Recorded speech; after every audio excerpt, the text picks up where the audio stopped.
रिझनिंगचा अजून एक सोपा टॉपिक तो म्हणजे डायरेक्शन. बघा हा प्रश्न काय म्हणतोय तुम्हाला. आकृतीत दर्शवल्याप्रमाणे गोलाकार टेबलाच्या भोवती 8 व्यक्ती MNOPQRST बसलेल्या आहेत. त्यांचे तोंड टेबलाच्या मध्याकडे आहे. जर त्यांनी आपले स्थान 3 जागा घड्याळाच्या विरुद्ध दिशेने सरकवले तर खालीलपैकी कोणते विधान सत्य आहे? 3 जागा घड्याळाच्या विरुद्ध दिशेने म्हणजे प्रत्येक गोष्ट 3-3 जागा कशी फिरणार आहे? इकडे फिरणार आहे घड्याळाच्या विरुद्ध दिशेने. मग बघा काय सांगता येते आपल्याला.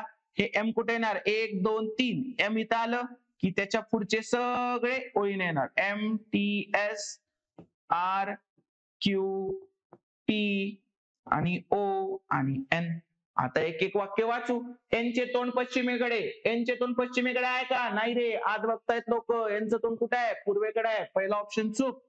P चे तोंड दक्षिणेकडे. P चे तोंड दक्षिणेकडे आलंय का? आलंय. दुसरा ऑप्शन करेक्ट. R चे तोंड पूर्वेकडे. R चे तोंड पूर्वेकडे नाहीये, पश्चिमेकडे. आज बघतायत लोक. तिसरा पण चूक.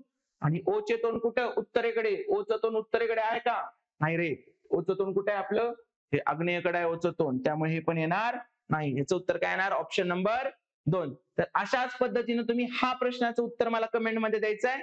आणि गणित बुद्धिमत्ता जर तुम्हाला अशा पद्धतीने शिकायचं असेल तर आपली फास्ट ट्रॅक बॅच परीक्षेच्या आधी नक्की जॉईन करा. धन्यवाद.